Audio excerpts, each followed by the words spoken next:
Hi guys, today I will tell you how many types of errors in Python programming, or you can say what is the meaning of debugging and how to debug a program using coding or using the Python program.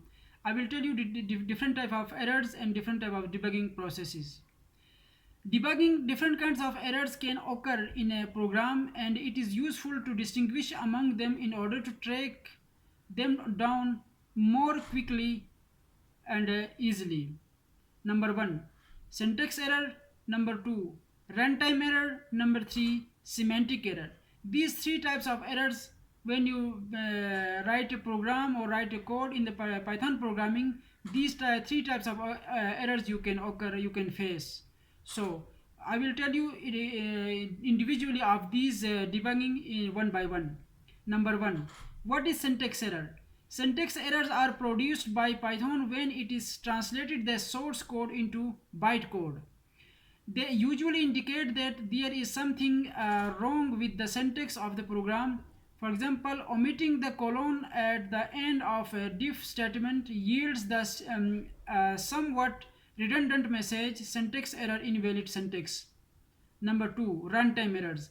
Runtime errors are produced by the runtime system if something goes wrong while the program is running. Most runtime errors messages include information about where the error occurred and what functions were executing. For example, an infinite recursion eventually causes a runtime errors of maximum recursion depth exceeds.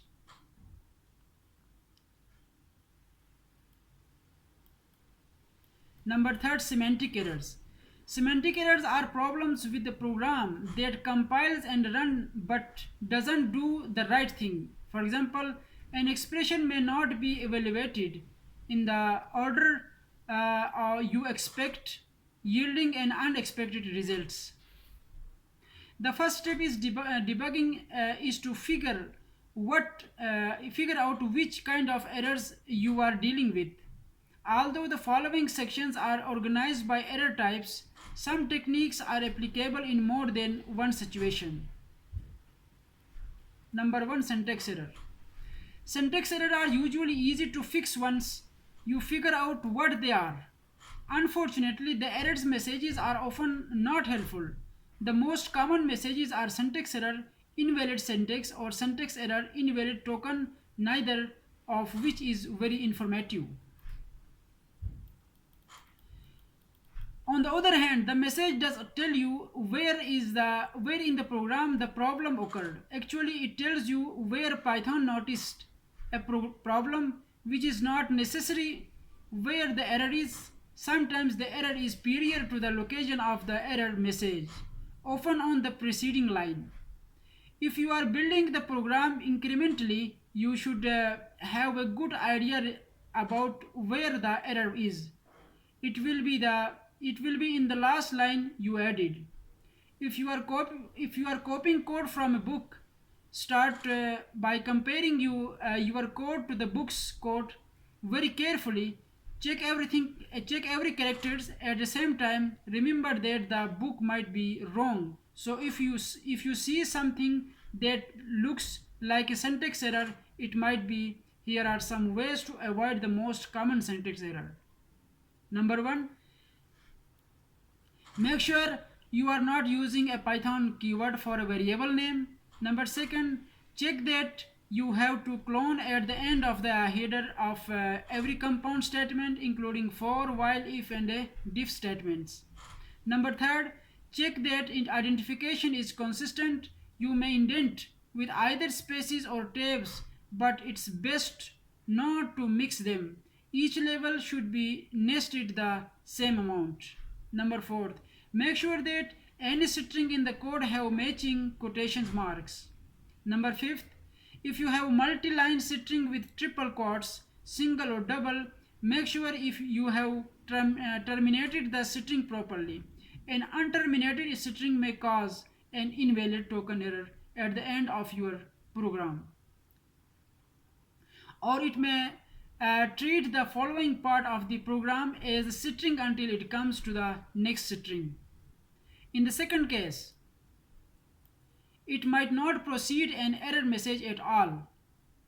Number 6, an unclosed bracket like small bracket, curly brackets makes Python continue with the next line as part of the current statement.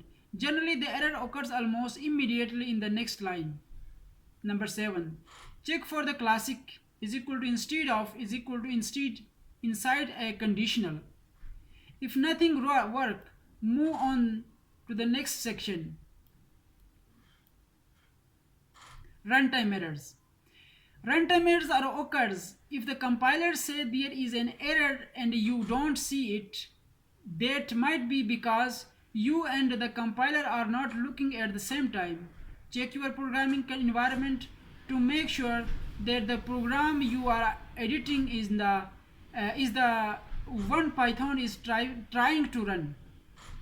If you are not sure, try putting an obvious and deliberate syntax errors at the beginning of the program. Now run or import it again. If the compiler doesn't find the new error, there is probably something wrong with the way your environment is set up. If this happens, one approach it is to start again with the new program like hello world and make sure you can get a known program to run, then gradually add the piece of the new program to the working one. Number 2, runtime errors. Once your program is syntactically correct, Python can import it and at least starting running it. What could possibly go wrong? I will tell you. This problem is my program does absolutely nothing. This problem is most common when your file consists of functions and classes but does not actually invoke anything to start execution. This may be intentional if you only plan to import this module to supply classes and functions. If it is not intentional, make sure that you are invoking a function to start execution or execute one from to interactive prompt. Also see the flow of execution section below. My program hangs. If a program stops and seems to be doing nothing, we say it is hanging. After that means that it is caught in an infinite loop or an infinite recursion.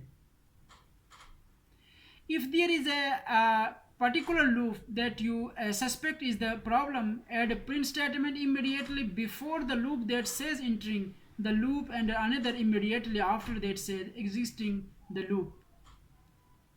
Run and program.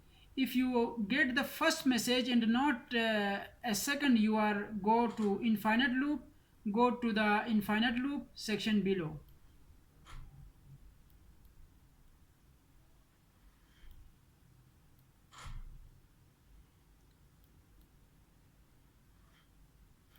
Semantic errors, basically third and the last. If some ways semantic errors are the hardest are to debug because the compiler and the runtime system provide no information about what is wrong. Actually, only you know what the program is supposed to do, and only you know what is it is isn't doing it. The first step is to make a connection between the program next text and the behavior you are seeing. You need a hypothesis about what the program is actually doing.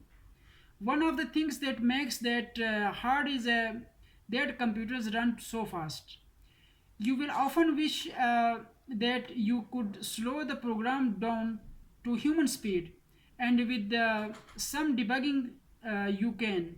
But the sum it takes to insert a few well-placed print statements is often short compared to setting up the debugger, inserting it and removing backprints and walking the program to where the error is occurring. So these three types of errors are occur when you face the Python programming during the coding. So I will just tell you, I think, and you understand my points, and thank you so much. Goodbye.